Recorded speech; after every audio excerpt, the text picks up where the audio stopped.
Yeah, my name's Nick. I'm from Oxford Archaeology, and I'm here today to talk about biodiversity net gain, and in particular off-site biodiversity net gain and its relationship with the historic environment. So I'll give you a bit of a background into what biodiversity net gain. You'll hear me talk about BNG, the acronym BNG, that's biodiversity net gain. I will slip into acronyms quite easily. So I'll try to avoid doing too many of them, but BNG is going to be one I say quite a lot. So what is biodiversity net gain? Well, from February 2024, developments, at least some developments, had to deliver a 10% biodiversity uplift. And that is the idea that by the time the development is finished, there is a 10% increase in biodiversity compared to when the development began. Now, that can be done either on the site of development. So if you're building houses, you can look at the biodiversity on your intended site. You can build your houses, and then you can do lots of lovely things to increase the biodiversity within the red line of that development. But obviously, sometimes this isn't going to be possible. And so a second option is to deliver your biodiversity uplift off-site. And basically, the way this works is that landowners and land managers can manage land for a biodiversity uplift, and then they can basically sell developers biodiversity uplift credits. And that allows developers to buy those credits and kind of offset the biodiversity damage they've delivered in their red line by buying these biodiversity uplifts at another site. And within the policy, there are things that encourage developers to buy units as close to their development as possible. So the bottom line here is that biodiversity net gain is driving habitat creation projects, and it is one of a number of different practices that are related to nature recovery that are going on in England at the moment. What's quite interesting about BNG is that these BNG sites, if you're a landowner and you're managing your land for biodiversity net gain, so you can sell your units to developers, you need to register your site on the National Biodiversity Gains Register, which is managed by DEFRA and Natural England.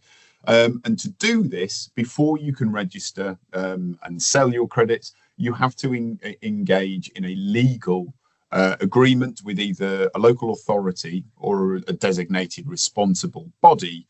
And that legal agreement states that you as the landowner or land manager agree to manage your land for a period of at least 30 years. So the habitat management strategy that you submit for this biodiversity net gain is going to last for at least 30 years. So this ensures that the biodiversity uplift that is being delivered on site and bought by developers has some long-term historic longevity. Now, the interesting thing is the way in which habitat creation schemes through biodiversity net gain relate to the historic environment are a little bit vague. So there is no legal requirement for, if you've got land and you're developing it for biodiversity net gain, so you're creating new habitats, managing existing habitats, creating new habitat types, you don't have to you're not legally required to consider the historic environment outside of existing historic environment designations. So there are obviously some asset types, scheduled monuments and alike, that have a legal protection. So you have to consider those because of their existing legal protection. But the guidance on how you go about creating your habitat management plan, designing your offsite BNG, it says nothing else about the historic environment. And the bottom line here is that it looks like that non-designated assets don't really need to be considered at all. And this is exactly, so the question here is, to what extent does offsite BNG kind of impact or shape the historic environment, and how does it affect the historic environment sector? That's exactly the question that we've been asking, and we've actually been, over the last 10 months, undertaking a project that's funded by Historic England to understand this question. And in particular, we've been trying to establish the ways in which the historic environment is or is not being incorporated into current offsite BNG practice. And we've also been trying to understand all of the current knowledge of the relationship between habitat creation schemes and its impact on the historic environment and the historic environment's potential to carry certain habitat types. So these were two main phases of the project, and I'm going to talk a little bit about both of these. First, I want to talk about current practice. So one of the things we wanted to do was establish what is actually going on. How does offsite BNG work, and how is it? How is the historic environment being included in it, or is it really? So this was the kind of the idea of how the process works. You can see on the left-hand side of the screen, we've got a wide range of stakeholders who may be involved in the designing of an offsite BNG project. So that's taking the land and creating new habitat types, managing existing habitat types to deliver this uplift, this biodiversity uplift. So there are question marks there because at the start of the project, we were unclear as to who's involved and whether these groups are always involved, sometimes involved. But then whoever's involved, they design their habitat management and monitoring plan. So that's the policy name for that application for your biodiversity net gain project, and then it gets sent to either a local authority or a responsible body who looks at it, they review it, and ultimately they approve it, and then you can enter into your legal agreement and sell your units. But our question was, when these project applications get reviewed, who's reviewing them? Is it people in the planning department? Is it ecologists in the local authorities or responsible bodies? Are historic environment professionals based in local authorities or responsible bodies involved in this process at all? Are there other people involved as well? So this is where we were when we were trying to get an idea of what's going on with current practice. And so we're quite close to the end of the project now, and I'm writing up the final report, which should be available hopefully at the end of this year or the start of next year.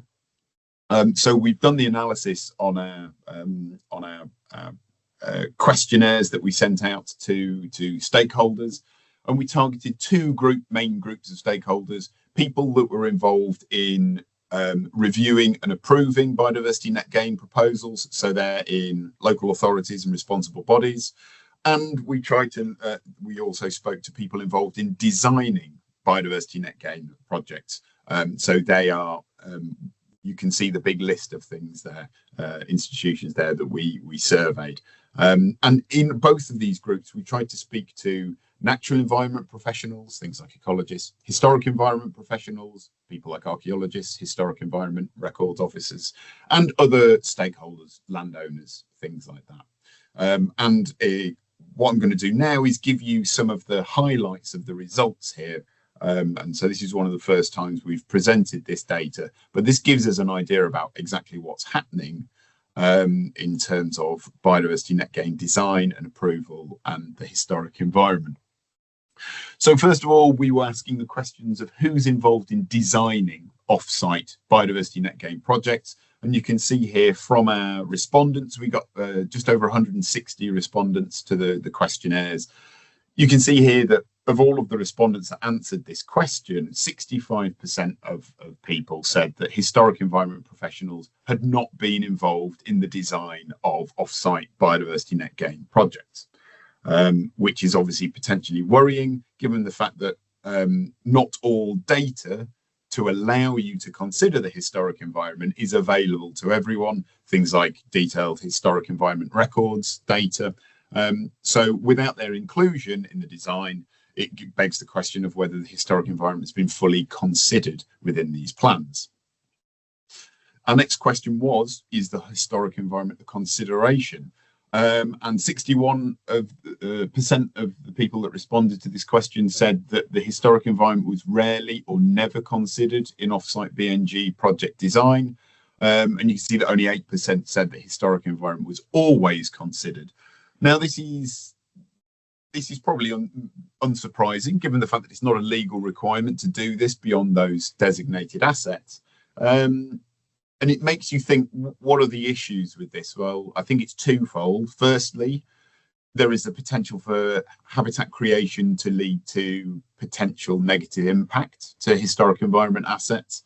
But I think we're also missing opportunities for the historic environment to contribute positively to the nature recovery aims of biodiversity net gain. And I'm going to come on to both of these issues in a few slides' time. So I just wanted to sort of flag those up now. Then we went on to look at who is approving offsite BNG projects. So these are people in responsible bodies or in local authorities. And we can see here that 30% of the people that responded to this question indicated that historic environment professionals were involved in the review process. So the majority of offsite BNG projects were being reviewed, but were not being reviewed by historic environment professionals. And from the historic environment professionals working in local authorities and responsible bodies, you can see that 63% of them that contributed to the questionnaires said that they felt that they were not adequately involved in this process. So there's a feeling that their expertise and guidance were not being suitably included in the design or the review of offsite BNG projects. And one of the questions we asked as well, leading on from why there may be a lack of inclusion of the historic environment or historic environment professionals in the process, was we asked about what available resources and guidance do you know that would help you include the historic environment in this process. And you'll see here, like, this is the clearest of all of the data. 90% of people who responded to our questionnaires said that they didn't know of any guidance that helped them think about the historic environment. And so this is no guidance to help them think about the historic environment. It also means that if the historic environment isn't on your radar already, it may simply be something that you're not thinking about at all, because the resources and guidance aren't there to encourage you or to guide you. So that's a real whistle-stop tour, and there's a lot more data analysis that's been done, which will all be available in the report that will be out in a few months. But the summary of all of that is that we can see that historic environment specialists are involved in, are rarely involved in either the design or the review of offsite BNG projects.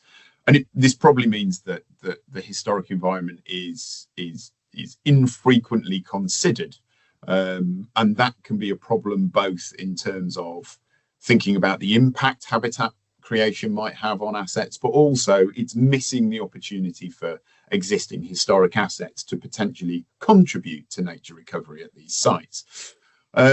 This is probably a reflection of the fact that considering the wider historic environment simply isn't a legal requirement in this process.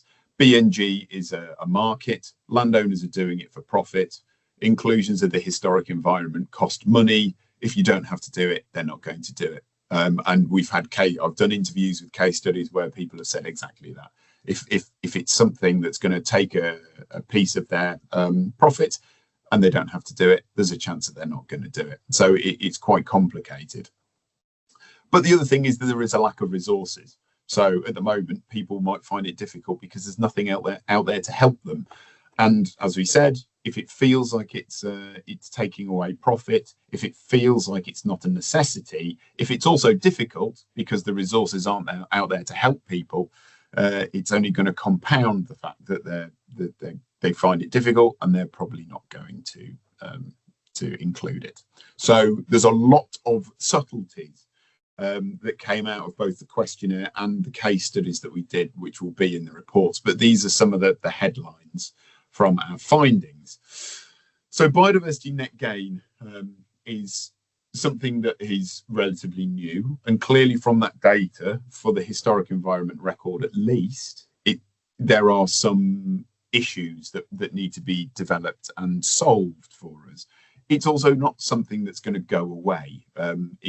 Although the planning and infrastructure bill that has been recently gone through the House of Commons and is going through the House of Lords at the moment, although this includes some changes, BNG is not one of these changes. So BNG is going to continue as well as the changes in the planning and infrastructure bill.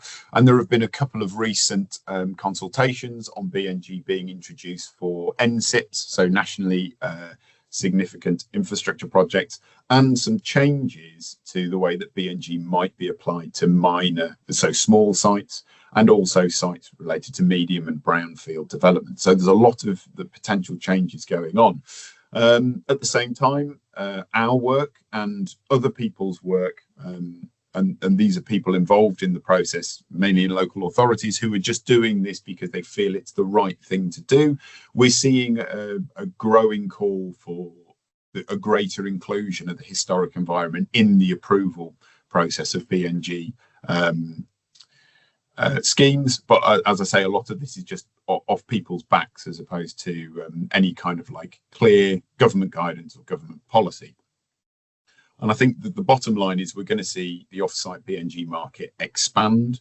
This might change in character slightly, but this is not something that's going away. So we need to think about what this means for the historic environment. And the historic environment for us as professionals and us as a sector, it's both a challenge, but also, I think, a great opportunity. Nature recovery in general, I think, is going to become a bigger part of our work. And we're already seeing that with the emergence of things like landscape recovery projects that are funded by DEFRA and the HIOSAs that have been attached to this. So these are heritage impact and opportunity scoping assessments, which are starting to be done now as part of these landscape recovery schemes. I think we're going to see more BNG, off-site BNG, and as we do, it would be great if we could see an increased inclusion of the historic environment in these. So we as a sector, we as individuals and as a profession, we need to make sure that we're fully skilled to understand how we can engage in this nature recovery work. Because nature recovery, I think, is a very important thing. And we as a profession and the historic environment as a physical thing, we need to ensure that it doesn't present an unnecessary obstacle. Obviously, our job is to protect the historic environment, but this shouldn't be to the level that we become immovable obstacles to nature recovery, especially in things like BNG, where you can see in aspects we can just be avoided if we're a difficulty. So we have a difficult line to tread. But it's one that we're hoping our future work can kind of develop and start to think about what positives we can offer to actually make sure that we don't seem to be an obstacle. We actually seem to be a positive contributor to BNG and other nature recovery projects.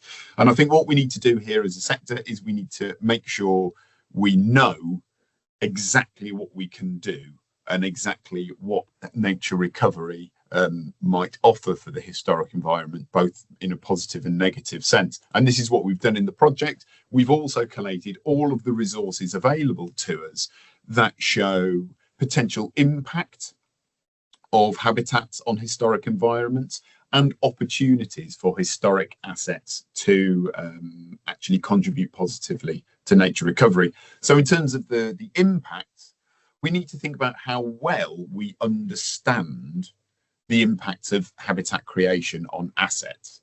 So I've been through all of the available resources, and this review will be in the report as well. And so there are a lot of resources out there which speak of a number of different types of impacts that certain habitat types, certain species of plants and animals might have on different historic asset types.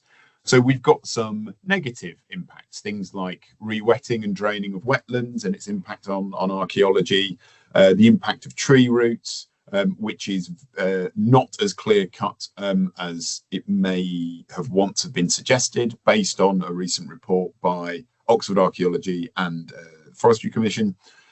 Things like bracken and their very potentially very destructive impacts on subsurface archaeology. We're also seeing that certain habitat types might confer benefits for historic assets. So trees actually also working to hold together earthworks, grasslands being very a much more preferential option to say things like ploughing for earthworks and buried assets, and even plants like ivy preventing thermal protection to historic buildings, as well as the potential damage that they can cause as well. What this review has also showed is there are knowledge gaps. So gaps that we need to fill.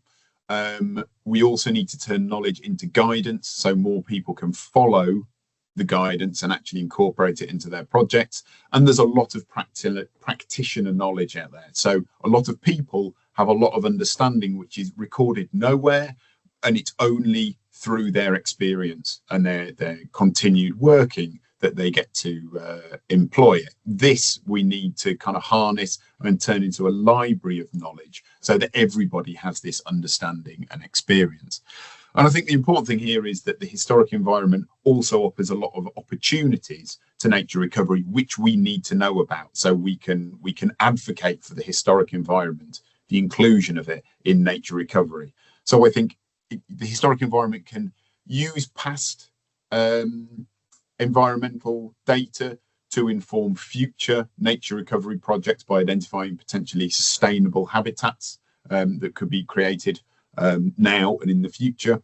I think historic assets also offer a range of habitat and species opportunities, which can be positive for both historic assets and natural environment species and habitats. And again, that's covered in a whole chapter in our report.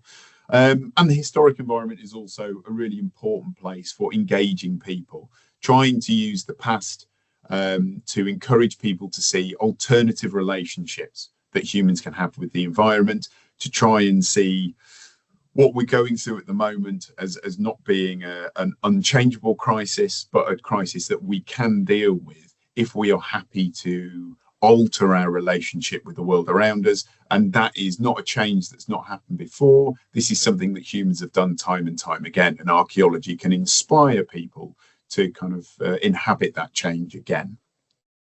But we do need, like, this is my final point here, is that we do need to make sure that we show that the historic environment is a positive and advantageous inclusion in nature recovery. That can get us a seat at the table, and there we then have a better opportunity to protect the historic environment as well. Okay, so that is the end of my presentation, and I'll stop sharing now. Brilliant. Thank you very much. It was incredibly interesting. I don't know if you noticed while speaking, but you definitely kick-started quite a discussion in the chat. So that's always a good thing. We will look at those comments and any questions that might be in the chat after Phil's talk. So now I will hand over to Phil to talk about his research. Great. Hello. Just hopefully this will work. There we go. Can you see that all right? Yep. Okay. Thank you so much for having me today. That was great talk, Nick. Thank you. And hopefully there's a little bit of overlap here as well. So I'm presenting my Masters of Research project, which I'm currently finishing in the last few weeks of at Glasgow Uni. The title of the project is Landscape, Plants and People, and aims to use paleoenvironmental data with archaeological and historical records to build narratives of past landscape change and changes in land use, as well as human ecological interactions and relationships. I'm particularly interested in land use change in the last 500 years. But with paleoenvironmental records, you can end up going all over the place. So this is a real whistle-stop tour of this project. So I'm sorry if I'm speaking too quickly or going too fast, but I'm going to try and get this all in 20 minutes. So here we go. So the research questions. So I've separated out this sort of larger aim into three main research questions that incorporate the sort of main ideas of the project. This first question is sort of meant to cover the research style, trying to integrate these complex data sets into something more cohesive and usable. The second question is focused on the paleo-ecological record itself. So part of this project, I created a new paleo-environmental record for this landscape. So I wanted a question that was built into the research of actually analysing and properly dealing with this new data. And then this third question is sort of frames the more theoretical side of this project. So trying to consider the kind of impact of this work on present perceptions on landscape and possible future ideas around this landscape, particularly ideas like rewilding, native landscape, and useful landscapes. So that brings us to our case study. This is Glendevon. It's a property owned by the Woodlands Trust. It was bought in 2003 for the purpose of replanting Scotland's native forest within the Ochil Hills. The site itself is made up of 3 glens: Glendevon, Glen Shirrop, and Glen Key/Geordie Woods. There has been tree planting here since 2003 with a focus on birch and oak plantation, along with willow, alder, ash, and a bit of rowan as well. The landscape is very peaty, both in the upland areas and in the lower lying section of the landscape, and the reservoirs here supplied the public drinking water for Fife. So the soil health and the water management are very important in this landscape. The area highlighted in blue there is the Forestry and Land Scotland property, who have had a plantation of spruce trees here since the 1960s, if not 40s. Prior to forestry, this landscape was intensively grazed, mostly by sheep, since the end of the 18th century, with cattle before that. The site is sort of positioned between the Highlands and the Lowlands and holds this really interesting set of connections both farther north into the Highlands and south via the Forth River into Falkirk and then into Edinburgh. The Ochil Hills have a surprising lack of paleo-environmental study and not a huge amount of archaeology done in this landscape. So it was used as a case study here as an example of how sort of multiple types of evidence can be used to build narrative, especially when detailed data is lacking.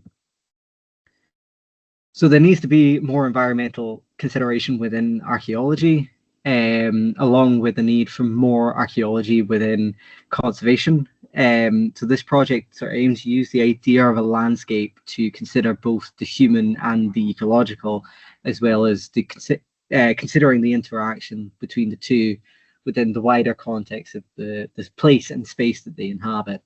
As I mentioned before, this project is trying to tackle ideas of landscape management, such as rewilding or restoration of the native, and that idea of what is a useful landscape. Glendevon, as much of Scotland, is a landscape that has had people in it for a very long time. So in order to define the kind of native or natural, the human impact really needs to be considered. The use of the term landscape here is to provide a framework in both which the human and ecological can exist and interact within a shared space, combining ecological and human paths together, and how these interact with each other, and how different forms of evidence can be used, can be seen to be different or similar or contradicting, and how this can be used to inform future management decisions. So pictured on the slide here are the two sides of Innerdowney Hill, the Forestry and Land Scotland and then the Woodlands Trust, and shows very different methods and interpretations of what forestry means, serving very different purposes and goals in the landscape. The goal for this project is to explore the past activity of the landscape and show how the landscape could be managed going forward in a way that benefits both the human and ecological communities in this landscape. So yeah, the methodology sort of breaks down into two parts. Firstly, the paleo-environmental, which is the pollen analysis, the fungal spore analysis, and the loss on ignition. And this will be compared to the archaeological and the historic data gathered from previous research and publication. The fieldwork was done in April this year. The area chosen to actually take the peat core sample was Glen Key Moss, which is a sort of low-lying basin within the landscape with a peat deposit formed that has a variety of wetland and dryland plant communities within this sort of small section. So a big thank you to Micah, who came on that fieldwork, and everyone else who came along to help out for the day. Total, we took 3 cores, only one of which was sort of sub-sampled for pollen and fungal analysis. There was a lot of variation between these cores, so I will come back to that in a second. The lab work was done at Glasgow Uni. Out of the 3 cores, I subsampled core 4. Core 2 is longer, but I had a lot of concerns about the hydrology affecting the stratigraphy within the core. Core 3 was just too short, so core 4, it had really nice consistent humidification and was likely the best preservation of pollen out of the sort of 3 options I had. It was 120 centimeters long. I subsampled every 3 centimeters for a total of 40 samples for both pollen and LOI. I did the chemical processing myself for the first time, so a big thank you to Dr. Surser up at the University of Aberdeen for the training on that. And a big thank you to Yashashvi and Aris, who are the technicians here at Glasgow, for helping getting the lab ready and sorted to do this process. It was a lot of work, so a big thank you to them. These process samples were mounted onto slides. The pollen counting was done at a total land pollen resolution of 500 for each slide over for each of the 40 samples. It took about 2 months. It was a long process. I also carried out loss of ignition testing to establish the major changes in the non-organic content. So I have 3 sets of paleoenvironmental data to work with, the kind of visible stratigraphy over the 3 cores, then the percentage of non-organic content over core 4, and then the palynological count from core 4 as well. So I'm briefly going to talk through sort of these 3 sets of results. Over the 3 cores of this huge amount of variation in length, which really suggested this kind of undulating underlying topography to the peat deposit. The southern knuckles were shaped by glacial fluvial sheets at the end of the last ice age, with high magnitude flooding from this glacial meltwater flowing through the landscape. Glen Key and Glendevan kind of form these kind of funnels in the landscape for this meltwater. So the shaping of the glen today, these flooding probably explains this undulating base as an impact of high magnitude flooding. In particular, this big kind of gravelly layer at the base of core 4 between 116 and 114 centimeters, so a little off the base. This sort of big stony layer. The non-organic content shows this fluctuation in the sequence. Rarely does the sequence go above 30% non-organic content, this being the threshold for peak classification. This is an exception to the base of the sequence, which could be an indication of slow formation or intense disturbance contemporary to the peak growth, and this kind of mixing of material right at the base of the core.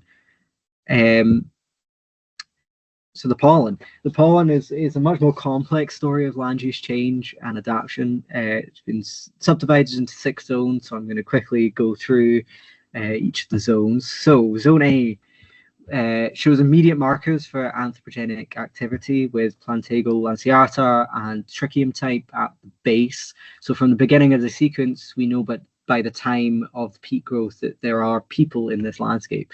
Plantago lanceata in particular is an indicator of anthropogenically introduced grazing animals, cattle most likely.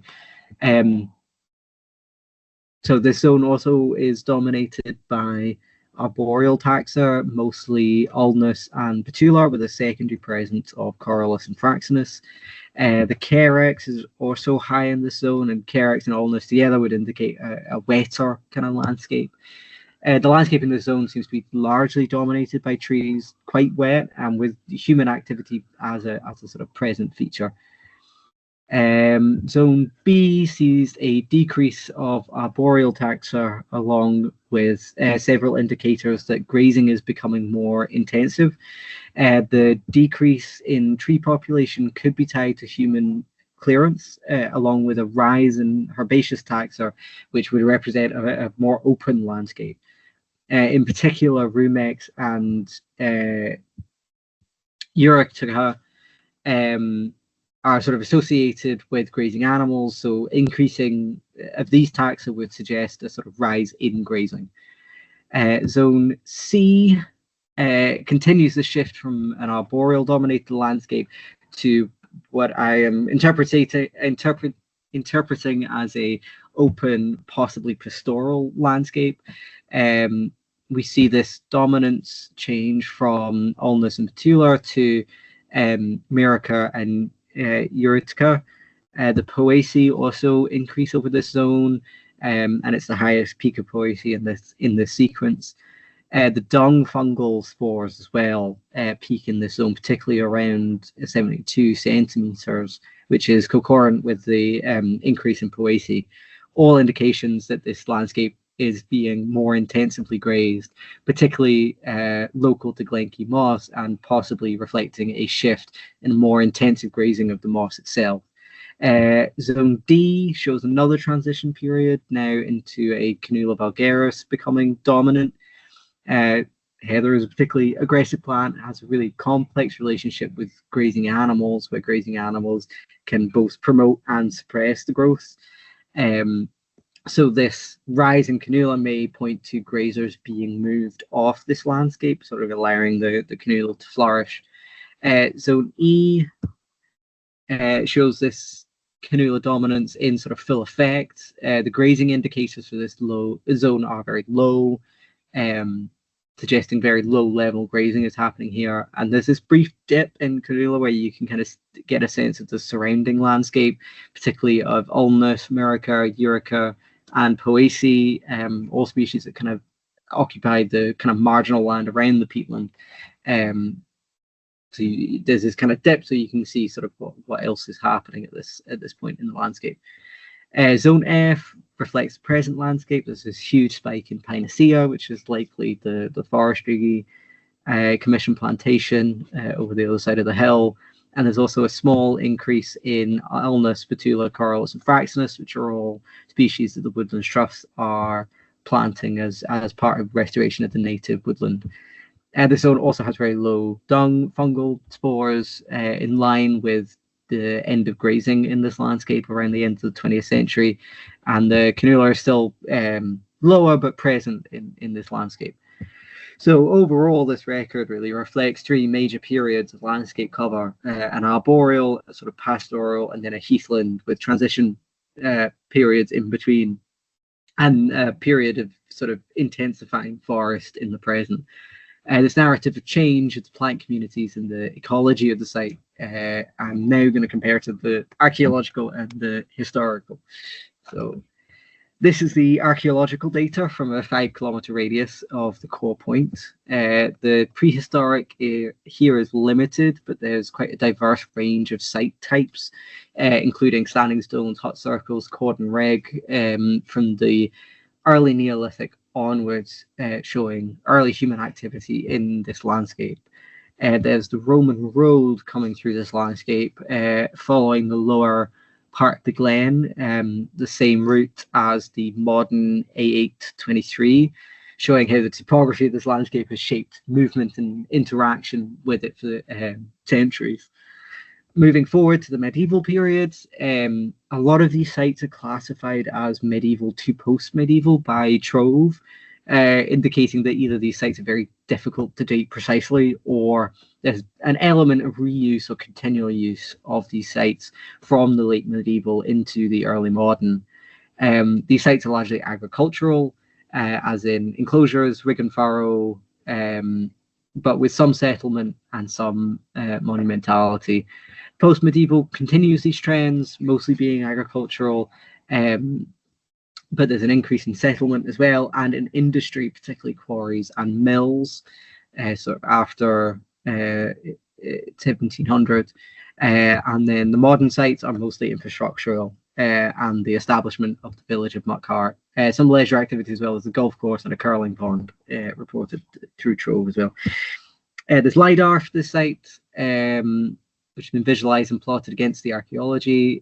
Some of the sites in the LiDAR show sort of multiple phases of occupation, particularly in the dairy and at Glenkey Farm, shows this kind of multi-phasal interactions and change being carried out over the last millennia.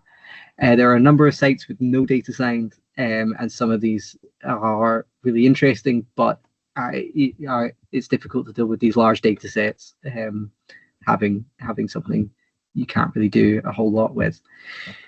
So the historical record for Glendevin doesn't really start in earnest until the 18th century with the old statistical record, but there's some historical data prior to this. The Drove Road comes through this landscape. The place names have been recorded. So the first mention of Glendevin is in 1373. More specific place names appear later, such as Glenkey in 1333 and Borland in 1355. Ochlinski is a name that appears in the as early as 1250 as Linsky, with the Och appearing later. The prefix Och in this scenario has been associated with land cleared for grazing, so could be forestry clearance that's then used for grazing. During the medieval period, this landscape was under the ownership of the Earldom of Strathearn. Like elsewhere in Scotland, the medieval states start breaking up around the end of the 1500s. Glendevin seems to have done particularly well in this. However, the late 18th century, this kind of pressures start building to adapt and shift land use again. That by the time of the old statistical account in 1794, the Reverend John Brown is commenting on some of the land use change occurring. So he talks about this switch from cattle to sheep occurring 20 years earlier, possibly the 1770s, and a change in crops, including potatoes and forestry. So the forestry plantations are now well advanced, or far advanced, and a most delightful prospect. He also describes the landscape with only a few spots covered in heath, but with ample grazing ground available. The new statistical account is by the same John Brown, and he writes that there's been very little change in this parish since his first description, other than a decrease in the population. What John Brown is describing is really seen across the Ochils as an effect of the improvements in land use change to adapt and change to the changing socioeconomics of the period, adapting the landscape to fit into a new standard of rural life. The changes made in the late 1700s continue to the present, with Glenkey remaining a sheep farm until 2003, when the Woodlands Trust purchased the property. And now the landscape is undergoing another land use shift, at this time particularly towards renewable energy in wind farms and forestry, both for timber and for carbon net zero. So trying to bring these narratives together, it's quite difficult because these records don't always match up in temporal scale. But I've done my best. So there's human indicators from Zone A would place this record within the same period as the archaeology, and the decrease in arboreal taxa in Zone B could indicate this period of deforestation that could be the same as what we see in Linsky to Ochlinski, and that deforestation of the landscape changing the place name.